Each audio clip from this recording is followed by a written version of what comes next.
we have one more amazing talk lined up from yours truly, Ben Ritner here. We'll see about that. Are you ready to dive in, or you want to hang for a minute? How are you feeling? No, I think we can do it. I mean, I'll set it up. I think I'm going to talk a little bit about a new product we're about to release in the coming weeks. And then, if there's any questions or whatever, I don't think I'll need a whole hour, but I'm excited. This has been really fun to develop, and I'm excited to talk about it. So can you? Well, everyone can't wait to hear, because I'm just going like, it's something. So yeah.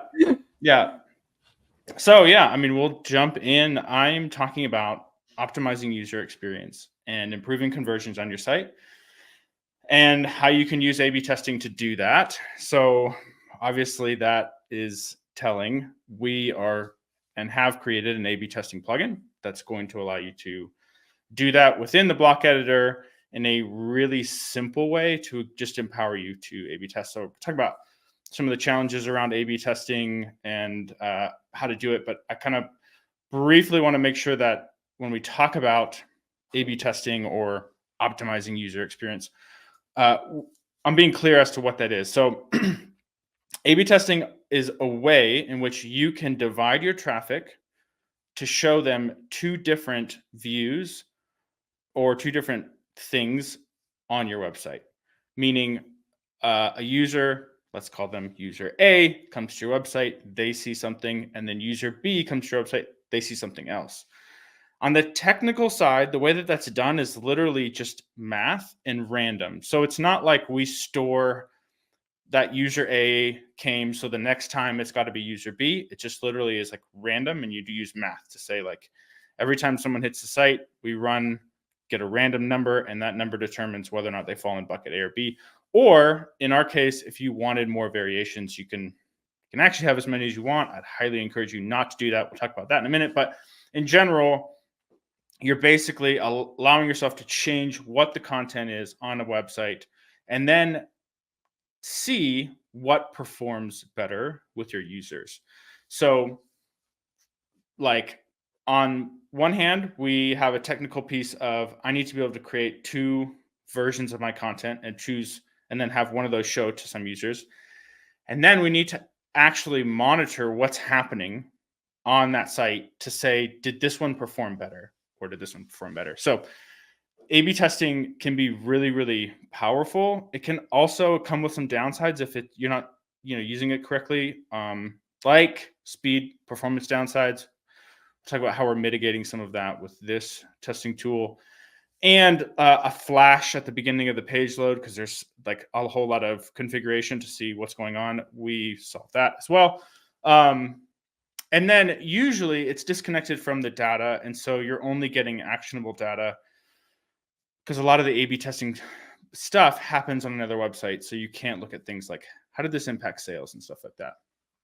So this solution is going to do that. Just to be clear, the plugin we're creating does not need anything Kadence. So it's a standalone plugin. It's a simple block and all the analytics tools, and you can use it with or without Kadence.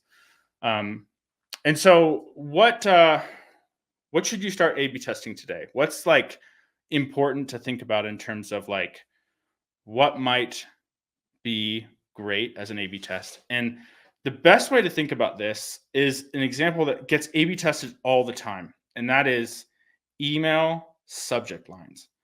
As users scan their inbox, and I do this all the time, I open almost no emails, right? I'm just looking at the subject line, and I'm looking to see, is there anything about this that I should click on to open? Is there something that's there? And a lot of marketing people, they will A/B test subject lines all the time to say which one grabbed the user's attention and caused them to open up that email. And similarly with your website, you want to be thinking, what might help this user interact better, get to the end result, get to where I want them to go faster, better, in a more driven way? And so some things you can A/B test is page layouts. In particular, think about your hero section in terms of whether or not you're A/B testing your image in that section or the headline or all of that. And those are things you can directly A/B test. Images, which one's more powerful, which one connects with the users more, your headlines, are you being clear? Are you talking about your whatever it is you're selling or pitching in a way that's actually connecting with the user? You can do A/B tests about that. Your navigation menus, this is going to be nice for the advanced nav. You'll be able to test A/B test headers, and or just nav items or just buttons in your header, things like that. And then like propositions on your site. So call to action places, pricing tables, where you're wanting to see like, am I giving enough information or not too much information? And then of course, pop-ups and banners, anything that's going to jump up that you want them to interact with. Most people are not scrolling to the bottom of your page. Most people are coming in, scanning, they're seeing just the top half of your page, and they're making a decision about whether or not they want to continue. You want to grab them, just like that subject line. You want to pull them into like, oh, this person is going to solve my problem. This person is going to help me. And so A/B testing that language and that just that impression that is happening is a great thing. So think about quick visual scans. How can I test how someone is going to initially see this and might change their mind as to, or affect if they're going to move forward. While we're talking about this, just important things to remember, like, because it's a powerful tool. It can be damaging if you're testing the wrong kinds of things. So some good practices, you want to focus on critical areas that impact conversions. Like there's no reason for you to be A/B testing your privacy policy text or something like in your frequently asked questions, like how you're wording something. Like don't go crazy with things that aren't impacting conversions and that are driving the users through your site.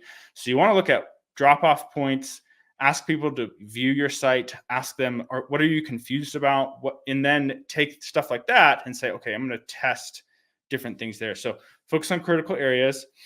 Test for long enough to get a reasonable amount of data is key. Like don't test for like 3 days and be like, well, this one performed 0.01% better, so I'm going to switch it. Like definitely test long enough to feel confident about the data that you're collecting. There's varying suggestions on when this is. It really comes down to how big of a difference are you seeing in the users, but also are you getting to the thousands? I mean, there's one data point that says make sure you have 30,000, things like that. So you want to get more eyes on these tests to make sure that it's you're getting a reasonable amount of data. Generally, make your tests, make tests that make things simpler is important. And I'll explain that a little bit.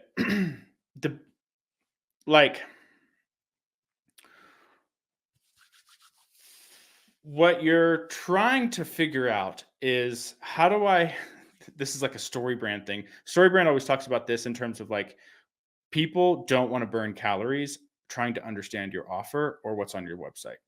And so what's a great general rule for how do I test is to say, how do I simplify what I'm saying and what I'm offering? Because we often want to get into all the details. I think about this on Cadence a lot, where I'm like, I want to explain all the different things. And really what you need to do is have the right compelling language and not worry about over explaining all of the features and things like that. So a great way to make tests is to say, how could I simplify what's being said here in a way that's going to be clearer and cause someone to burn less calories to understand what's being talked about? So that's like a really good thing to call out and look for when you're building A/B tests and designing them. Don't test things you already know the answer to. So this seems silly, but don't make a test where you are trying to verify that your original decision was right. Meaning, don't make a test where you intentionally create something that looks worse, is more complicated. Like, that's not going to be good. You don't need to validate what you already have. You're always trying to improve. So don't design tests to pat yourself on the back and be like, my original design was better. See? And then, and along with that, don't test too many changes at once, especially in the same test. You're trying to get useful information about how your users are perceiving your offerings as they come into your website, like perceiving the navigation, perceiving user flows. So make sure that you don't have like two completely different pages that you're testing, because this block allows you to test a whole page or just a single button, whatever you want. You don't want to go in and be like, well, I made 100 changes and that one performed better, but I don't know why, because I made 100 changes and I can't then use that information elsewhere on my website because I don't know what of those 100 changes actually move the needle for customers. So keep your changes small and intentional. And then don't be discouraged if your initial tests are inconclusive. We generally don't like to mess up a working website. If you're getting conversions, you don't want to risk doing something that's a little bit like, bold with your headlines, or in particular, like places on your site where you're being bold. So as you start your initial tests, a lot of times you're not doing enough to actually affect anything in terms of conversion rate. Don't be discouraged. Just keep working through those changes until you find a direction that starts to create change and impact. You might get lucky first bet where you're like, I think this could really impact stuff, but generally you're going to make tiny changes. You're going to be like, this isn't really moving the needle. You need to keep working with it, and you need to keep gathering that data to see what kind of the end results could be. So yeah, make sure you believe that the test is going to improve things. You don't want to just make a test to see if it might. I have a question for Katie. you real quick. Yeah. So if you are testing small changes, like let's just say it's a headline versus a headline, but you really want to test for the overall conversion of an entire landing page, which is going to have multiple elements other than just that headline. Does that mean that the testing could take longer than expected because you need to spend, a week testing just the headline, and then the next week you might have to test form fields or something like that? Yeah. Yeah. And I think one thing with this is you can actually incorrectly handcuff yourself to be like, I can't make changes to my website unless I A/B test them. Don't fall trap to that. I should have made that one of the main points. Don't think, oh, I can't make changes unless I first A/B test and validate that change is going to be good. You can make changes to your website. You generally know the right things to do. This is about optimizing what you know and finding things and finding language. And so I wouldn't be scared of making changes to my website or making sure that I did A/B test first. This is more of like, I've got a page up there. I think it's the best I can do. Now I'm wondering and I'm questioning, if this was worded better, would that make a change? That's a great thing to A/B test. But yeah. And yeah, you do need to take the time to wait on that test all the way out before you go to the next element on the page. Otherwise, you're going to mess with your testing results. So it can be a process, but it's going to be really easy once you're doing it right in the block editor and you're not having to leave the site. Okay, so A/B tests. The critical piece to an A/B test is that you are measuring indicators for whether or not it's successful. What are you testing for? So your standard tests are clicks and form submissions and time spent on a page.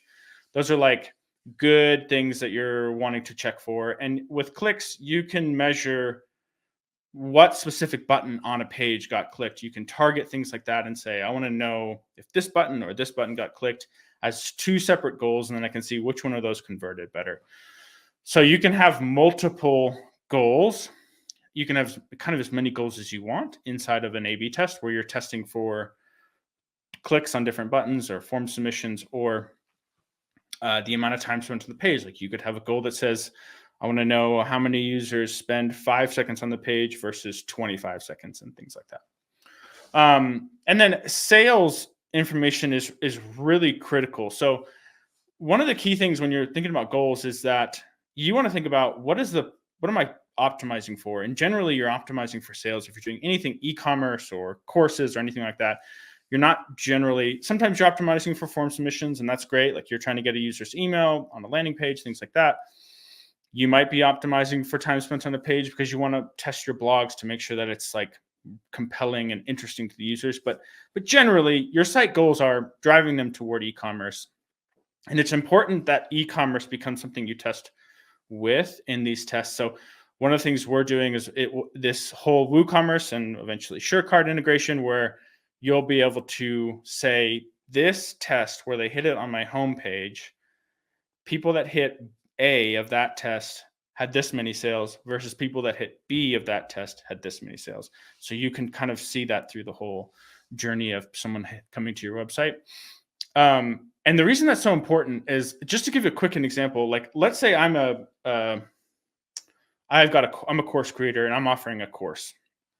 And I got a landing page, and on that landing page, I've got to buy button, buy my course. If I made an A/B test where I said, okay, in that call to action section, I'm going to have one test with a video and one test without a video, or maybe the video is just like a pop-up link that's a little bit less in the user's face. And I'm going to test how many times that buy button gets clicked. That's going to be my goal. If you just do that, the one that doesn't have the video could end up winning because you have more users clicking to the buy to see what the next step is, to see the price, to see whatever, and then abandoning. Whereas if they're watching a video, they might make a buying decision at that point and be more likely to click the button and buy, but less likely to click the button in general. Which means that if you're just testing for the button, you could see in your analytics that the call to action section without the video performed worse. But if you take into account sales and make sure that's part of your goal metrics, then you can know actually less people click the buy button, but more people actually bought. I made more money by putting that video in that call to action section. And that can inform a very important decision as to whether or not the video there. And that can be because the person connected, I understand what this person's offering and I want to buy, and I'm now more informed and ready to buy. And so those are the kinds of things that can be really important to look for as you're building out your A/B tests, to not test for the wrong things or test without a full scope. So make sure you have multiple tests in place where you're saying, yeah, I want to know how many people are clicking that buy button, but I also want to know how many sales I'm getting in total. And I can see those two numbers together. And that's going to be key with this product. So that is A/B testing. We're introducing Kadence Insights. The first and MVP of this will be building A/B tests in WordPress. So let's jump in real quick here. We'll go open up a page and show you the how this looks inside of a page, and kind of we'll talk about the tech stack a little bit, not too much. Right here, I've got an A/B test that I just set up using some content, right? And it's simple. There's this little icon here that indicates it's an A/B test. And when I click on that, I get this A/B testing block. And here I can click over to version B and version A. I can name these versions. So if we just open up list view for a second, we can see that I've got two variants in here. If I want to, I can duplicate this variant and create more. So you don't need to think about recreating your content. You create it once and then duplicate. That's your next variant. And then in each variant, I've got a name. So with each one, I can name the variants whatever I want. So if I want this to be more descriptive, I could say something like, light background. And in this one, I can say dark background and save. Now, the way that this block works is inside you can put whatever content you want into it. And you get a content area per variation that you can do whatever you want. With the block, you then can set up, so there's your variant count goals. Your first goal, we kind of label that primary. You can label the goal and you can say, I want it to happen on any button click. And then you can specify which button by using a class if you want to. And you can also target inside this area. So if I'm doing button click, I'm literally saying it's this button because it's the only button in there. Or if I've got 2 buttons, it's those. I can also target anywhere on the page. So if I want to do an A/B test and I'm not actually affecting the button area or the call to action area, but that is still what I want to test for, you can do that. You would just go into the button that you're wanting to test for, and inside each single button, you can go in and add a class, and then you can target that class with the same thing. So I could use a custom class name, and then in my A/B testing, I can add that class. So that's your basic link button goal type. There's also time on page goal type. So here I can change, I want this to trigger after so much time on the page. I can do form submissions. I can add more goals. I can do WooCommerce sales, and there's that's going to come with a whole package of like, once you hit WooCommerce sales and we start tracking that, then we show you how many orders, what was the net value, gross value, things like that. That's the gist of setting up your goals. It's pretty simple. And then you've got an A/B testing block where you've set it up. On the front end, then your first variation, that's what Google's going to see. It's not 100% exact because Google is kind of a mystery in some ways, all the ways in which they look at your site, but generally that version is what Google's going to see. So if you're wondering, how does this affect SEO? Is there going to be 2 versions of this content on the site? No, Google's just going to see that version. And then what happens is we actually will keep, we'll actually load both versions so they're ready to go. And the reason we do this is because page cache is so critical nowadays. It's how we keep sites going really, really fast. So rather than loading one version and then requiring JavaScript to load the other, we actually load both versions, keep one hidden, and then we just trigger which one to show on page load.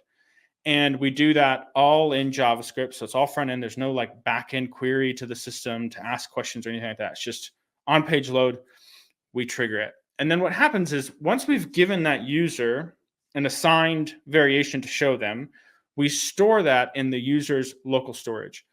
But this is not like a cookie, like a tracking cookie. This is stored in local storage because it's not storing anything about the user other than, hey, just for reference, there's this ID and it's the variation ID. That's in the browser's local storage. So a user comes back to your site, they're going to see the same variation if they're in the same browser. If they switch browsers, all bets are off, right? Then you go back into which version are they going to see based on how many variations, and then running a quick math thing to say, should it be A or B? So that way your users aren't coming to the same page and going like, whoa, what changed? What's going on? Creating confusion. Generally that gets saved. And then how this gets stored for WooCommerce is we'll store a little tag, and that tag says variation ID. And then if they order, at that point we say, hey, is that tag there? Is there any tag there? If so, we're going to store that in the metadata for the order. So then we can query that later on, and we can say really smart things like, did this person, like, I want to know how much did I actually make, not how much did I make at the time. So if the person refunded, they're not going to count toward my stats for my gross revenue on variation A versus variation B. So you're going to get a real dynamic result on how that connects with your actual WooCommerce order data and things like that. So that's the technical side. You're as an admin user, you're not going to affect the metrics. If we view the page, you can see I'm loading variation A in this page. And what it looks like to load variation B is here. And I'm running a URL. We're going to make this URL simpler when we launch this product. But for now, I've got a simple URL here to force load a certain variation. So you'll have access to that where you'll be able to say, like, I want to see what my site looks like with variation A, B, C, whatever variation. There's a quick link where you can say, view it, and then it'll force load that. Again, it won't affect your analytics because we don't store anything if you're force loading a variation. Once you've got the variation up and running on your site, you can go to it and view analytics. And here, this is early stages of what this page is going to look like. There's a lot more data coming in to show, because we're storing more important data than this. And in particular, like you can see here, all my goals, you can't because it doesn't show on the screen share. All of my goals show up here, so I can switch through goals to see different things. And that way you can account for different things, but we're also going to highlight some of that. So this page still getting a little bit of work, but it gives you an idea of, here you've got this many page views, and I can see how many of those people converted, and then what that conversion percent is. And for these two variations, again, with calling out what it is and then what the goal is. I'm on clicks here and total visitors to each. And so that's the gist of being able to get in, set up an A/B test really easily, and then capture that data. What's nice is you're not dealing with having to get cookie consent, because we're not tracking the user. Some GDPR stuff is going to suggest that you should, but this falls into the, like, you can't use this site without storing this data. And again, it's not actually stored in a cookie, it's stored in the browser, local storage. So it creates a very nice experience for your end users. They don't know the difference, and you don't have to bother them being, with the whole like cookie pop-up thing, which if you're in the EU, you have to do that anyway. But for this, you don't. I think that's it from my end. I'm definitely curious if anyone has any questions about this. Yeah, we have several questions. Nice. A lot of them are about SEO. So let me ask a few of them, and maybe you can tell me if you want me to stop and you want to address something in particular. But one says, is there any SEO impact on A/B testing? Any suggestion how to avoid a penalty from Google algorithm when testing website with two different versions? Someone else asked, could this cause SEO duplication issues if you have the same page content on two different pages, A/B, except maybe a headline? And then the next question, I think, is all similar. How should we prioritize which element to test so that we don't have to A/B test everything? Yeah. So you're not creating two pages. Google just sees one page. The content on that page is what you're A/B testing. You can wrap that block in the entire content of the page if you want to, or you can just test a certain area, which is kind of what I'm suggesting generally you'd want to do, because even if your metrics, even if your form is further down the page and you want to know how many people fill out that form, like that's a conversion metric for you, but you're only testing the headline, the only thing you need to do is test the headline, put the block around that, and put two different variations on that. And then once you've tested that headline, you can still measure the goals throughout your whole site. You can still track for WooCommerce. You can still see how many people click the form further down the page. So in that sense, you can limit how many different variations. But with that said, Google has a whole doc on like, you should A/B test. Like, it's a thing you should do. And in general, the way that Google sees your site, they're just seeing the version that is default, for lack of a better term. And that would be your version 1, sometimes called the control, or version A. And while you're in there, you can change the order. So whatever is first in the, like whatever variation is first, that is version A, and that's your control. So there's not it'd be hard to find any way that this would affect SEO in any real way, unless you're actually doing an A/B test where you're trying out two completely different messaging strategies on a page that you want to get ranked for Google. And I would just suggest you shouldn't be doing that anyway. But even still, Google's going to see version 1. And I caveat that with generally, because the way that Google scans your site and reads your site is somewhat of a mystery. They keep that a little bit secret, but they can view it with JavaScript. Cool. That's helpful. Lots of questions on SEO. Okay, well, this question is how to filter data in the tool so we can get some cohort segmentation, more granular data. Sorry, what was that last word? Granular data. Some They want to know some cohort cohorts. / segmentation. Got it. So it depends on what you're trying to segment for. That is something interesting, not part of MVP, but it could be interesting if you've got a lot of logged in users that you're wanting to target like certain things for, where we could create a test just for logged in users, or like segment like only logged in. Like we kind of do that already with conditional loading of blocks. Like you can show things only for logged in users, but you could run tests for logged in users only. Mhm. Other interesting segments where you show them certain variations would be like, I want to show a variation for paid ads versus someone coming organic. And my feeling on that is generally to not try to do that, because it's tricky to get that consistent, and to look at making a landing page for paid ads. You do not need to rank for your landing pages for paid ads, because you're only sending paid ad traffic to it. So you don't need to worry about indexing it. So it can be a complete duplicate of an existing page. As long as you don't index it, Google's not going to say duplicate content, because you're not trying to rank that page, and you're just sending your Google ad traffic or whatever ad traffic to that. I feel like that's a much better way to do that, because then you can see and understand what that traffic is doing on that page. Sure. Okay, interesting. Yeah. Okay, here's another.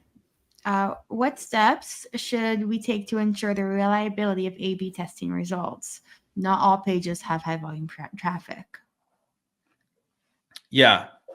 So you do need to recognize that if you don't have a lot of traffic, there's not a whole lot that A/B test can tell you except for egregious errors.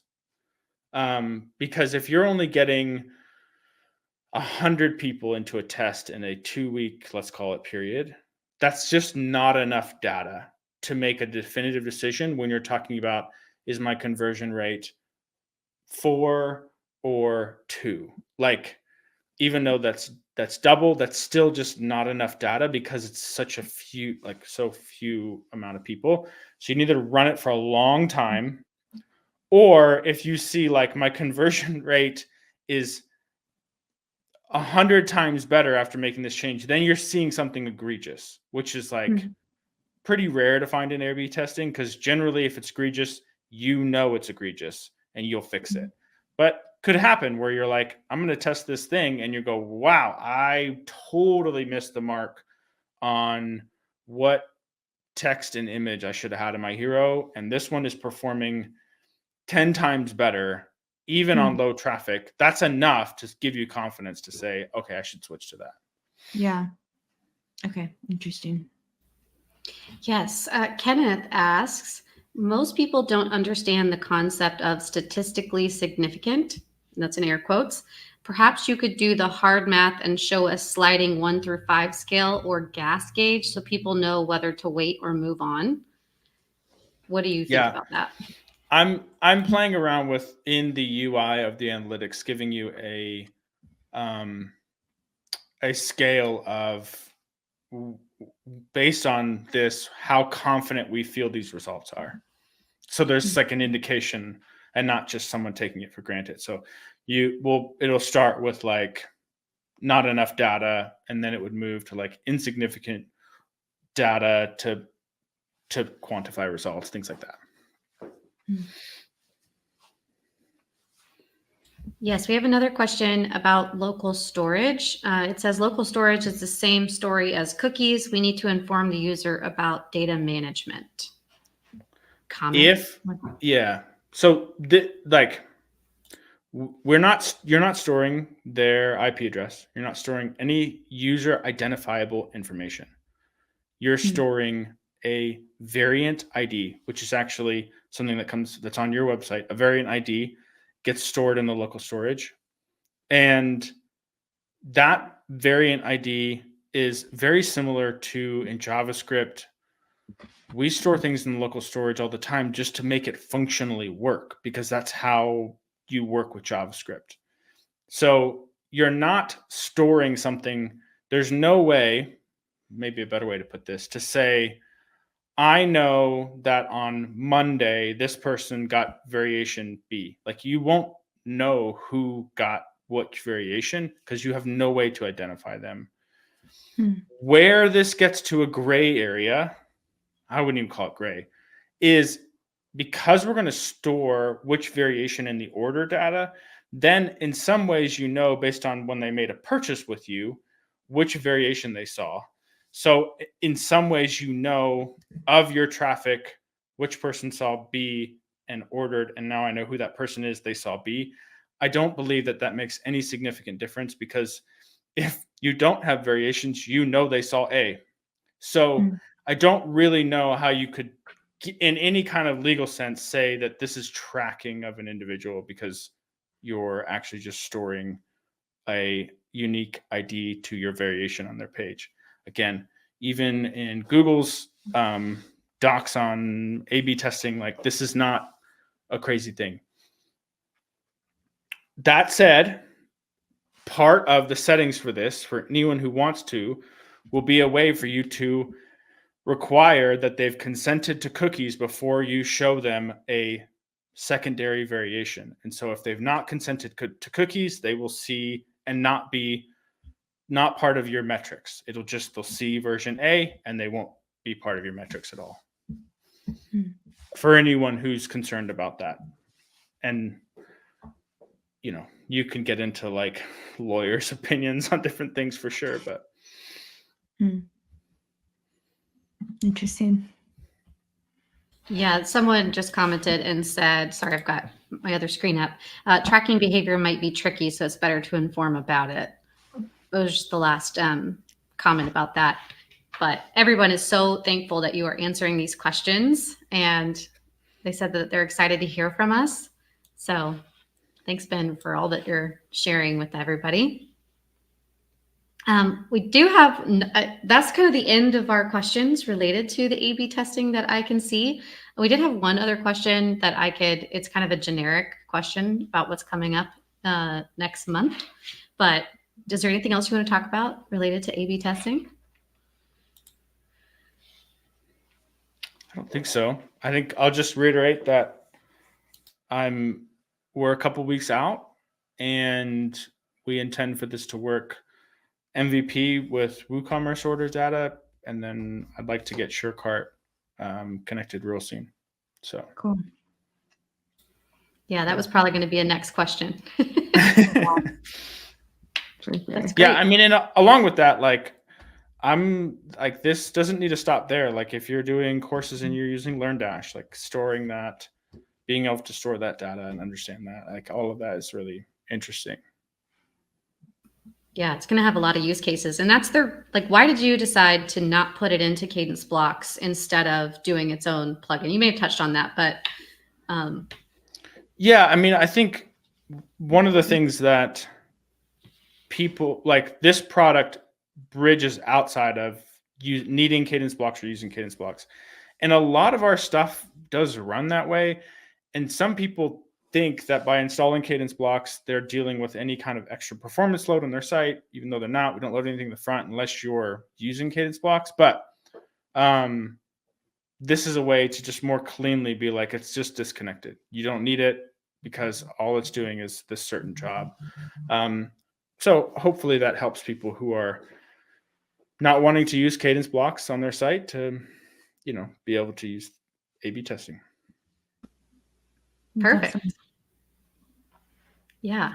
So the other question that came in that was kind of a generic question was just that, can we expect any special deals for Black Friday? And I don't think we want to give away, our whole hand at this stage, but we are going to have a Black Friday sale. More details are coming out in the upcoming newsletter. So if you're not subscribed, be sure to subscribe. You can go to cadencewp.com/newsletter, and then that's how you can sign up and be in the know. But yes, we will have a Black Friday. It's always epic.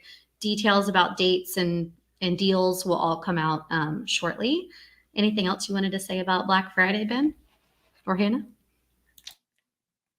It's just crazy that we're there. Like, oh yeah, Amplify is over. Okay, Black Friday. Like, moving on. That's crazy. It always comes up on us, but it's so exciting. Such a fun time of Yeah. year for so many reasons, but obviously because of the Cadence sale is the number one reason. Yeah. Any other tips or tricks you want to share with us about anything else coming up, Ben? If you don't have anything, that's okay too. I just figured I would ask while we're talking about what's next. Yeah, I mean, we've got this is a big loads. We've got loads coming. This should ship before Black Friday, and this will be part of full bundle. We're also working on an advanced table block that's coming out fairly soon. Probably, I don't want to give any dates. Never mind. I don't know when it's coming out. Yeah, no, I mean we are very busy and very excited about all the different things. Of course, full site editing, more settings there, and stuff in the theme, and yeah, for sure. It's amazing how much it feels like all of a sudden it's like we're releasing all this stuff all at once. It's great. Yeah. It's amazing. We're getting a ton of amazing feedback too. Yeah, I mean, getting the advanced nav and header, which is just a monumental project out. Really, all of a sudden, our devs are like, man, these feature things are like so nice because you can do it in a reasonable amount of time because there's not so much happening and moving. So, yeah, for sure. Awesome. What a day. There's been people in the chat who have been here the whole day, and that blesses me so much. If you have been here all day, thank you so much. That's so sweet. If you haven't, everything's been recorded. It will all be posted. So go back and watch. We really just had some amazing, amazing sessions today. We're just so blessed by this community. And so thankful that you guys are all here. So I think that's all we have for you. Yeah. That's it for today. Thank you guys for joining. There will be replays. We'll keep you posted in the newsletter as well once those are out. So make sure you're subscribed. KadenceWP.com/newsletter. Thanks, everybody. Thanks. See ya.